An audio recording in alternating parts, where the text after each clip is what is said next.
C'est une nouvelle étude qui vient de mettre l'accent sur l'un des risques peu connus du monde du travail, c'est l'alcoolisme.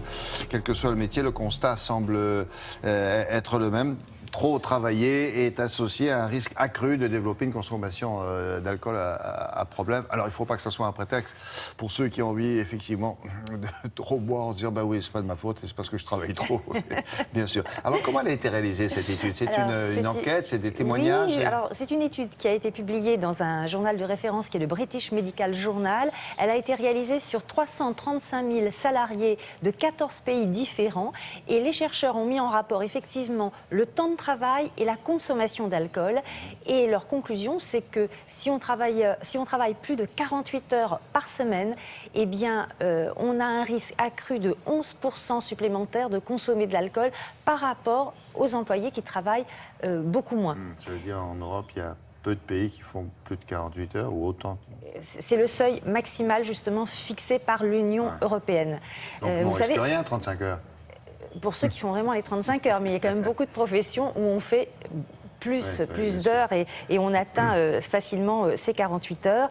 Alors bien sûr, les chercheurs le disent, on ne peut pas fixer le temps de travail qui va pousser à l'alcoolisme. Il n'y a pas une durée de travail type, mais on se doute bien que plus le salarié travaille, plus il est surchargé, plus il est sous pression et plus le risque de consommer de l'alcool est important. Pourquoi il cherche dans l'alcool de quoi l'apaiser, de quoi... Ça peut être effectivement une sorte d'anxiolytique ou l'aider. On a l'impression que ça peut un peu booster les performances. Mais enfin bon, c'est bien que l'alcool c'est un faux ami. On peut avoir cette impression-là au début, mais après évidemment les choses sont très différentes. Et puis même en France, on a des chiffres très concrets, notamment plus d'un travailleur sur 10 a une relation problématique avec l'alcool et on sait que 10 à 20% des accidents du travail sont liés à une consommation excessive d'alcool. Alors il y a bien d'autres risques liés dans l'entreprise.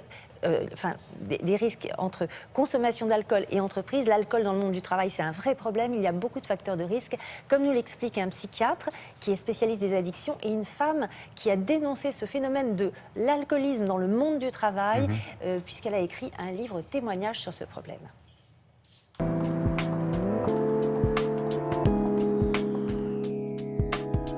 J'ai démarré ma carrière en qualité de cadre, je l'ai terminée en qualité de cadre supérieur dans un grand groupe de BTP. Et là, l'alcoolisme était présent au cours de repas d'affaires. Il y avait beaucoup d'hommes et bêtement, je pensais que si je ne buvais pas en tant que femme, j'aurais été exclue. Il y a beaucoup de facteurs de risque qui expliquent les problèmes d'alcool au travail. Bien sûr que parmi les travaux, ceux qui sont pénibles psychologiquement parce que tendus, pénibles aussi parce qu'il y a la peur du chômage, parce qu'il y a un management difficile, et puis pénibles parce que la tâche physiquement est épuisante, tous ces facteurs de pénibilité peuvent augmenter le risque de dépendance à l'alcool.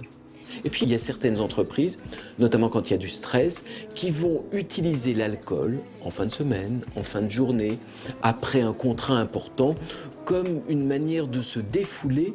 Et là encore, il y a obligation de consommation, et cette obligation de consommation peut mener à la dépendance. Et je dois également parler des voyages d'affaires.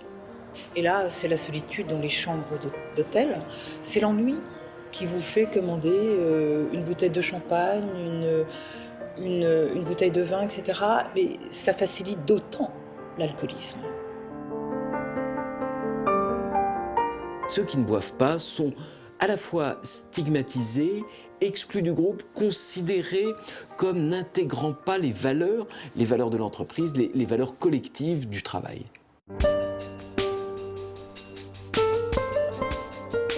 À 48 ans, devant 350 hauts cadres supérieurs, je vais m'effondrer ivre morte. Et là, vous imaginez la scène, 3 jours plus tard, je suis licenciée. Ceci dit, ce licenciement va m'être salvateur, puisque je vais enfin me soigner et j'enclenche donc ce long chemin des soins.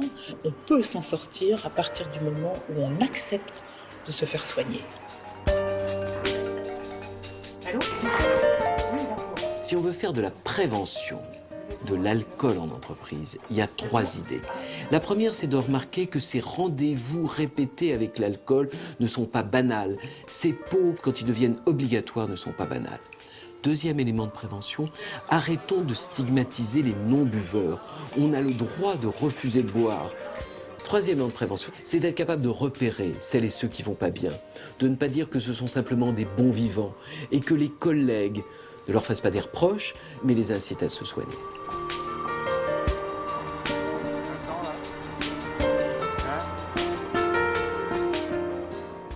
Mais il y a une législation sur l'alcool dans les entreprises, non, de toute façon. Elle est respectée ou elle n'est pas. Effectivement, il y a une législation. Normalement, l'alcool est interdit, sauf quand même, il y a des exceptions. Le vin, le cidre, le poiré, la bière, parce que ça peut... On peut trouver ce style d'alcool, par exemple, dans les restaurants d'entreprise. Oui. Il y a une tolérance sur les pots, comme on dit, mais il y a aussi la possibilité pour les entreprises d'avoir des règlements intérieurs. Et certaines entreprises peuvent interdire carrément l'alcool. Et puis surtout, les chefs d'entreprise doivent veiller à ce qu'il n'y ait pas d'ivresse, hein, notamment si, par exemple, un employé part ivre de son travail et un accident de voiture, il peut évidemment être considéré comme responsable. Voilà, donc il y a... tout va dépendre maintenant aussi un peu de ces règlements intérieurs liés à chaque entreprise. Oui. Alors, si vous voulez en savoir plus sur ce sujet, le livre témoignage de Laurence Côté, Non, j'ai arrêté, c'est aux éditions Interéditions, et le livre du professeur Michel Lejoyeux, Les 5 clés du comportement au livre de poche. Merci beaucoup. L'actualité de la consommation maintenant, cette année de nouvelles lois entrent en vigueur. Elle vous concerne, elle concerne votre vie quotidienne. Dans quel domaine vous allez voir?